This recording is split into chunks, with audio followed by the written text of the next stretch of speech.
என் அன்புக்குரியவர்களே, ஆண்டவராகிய இயேசு கிறிஸ்துவின் இனிய நாமத்தினாலே உங்களை வாழ்த்துகிறேன். உங்கள் சகோதரன் மேத்யூ மாறன். என் அன்புக்குரியவர்களே, பரிசுத்த வேதாகமத்திலே தானியேல் தீர்க்கதரிசன புஸ்தகம் 3ஆம் அதிகாரம் 17ஆம் வசனத்திலே இப்படியாக சொல்லப்பட்டிருக்கிறது.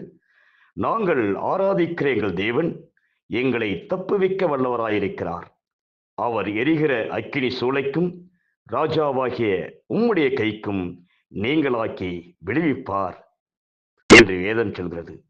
என் அன்புக்குரிய தேவனுடைய பிள்ளைகளே, ராஜாவாகிய நேபுகாத் நேச்சார் 60 முழ உயரமும் 6 முழ அகலவுமான ஒரு பொற்சிலையை பண்ணி வைத்து அதை அந்த பாபிலோன் மாகாணம் முழுவதும் இருக்கிற எல்லா ஜனங்களும் தாழ விழுந்து வணங்க வேண்டும் என்பது ராஜாவுடைய கட்டளையாயிருந்தது. ஆனால் தேவனுடைய பிள்ளையாகிய சாத்ராக்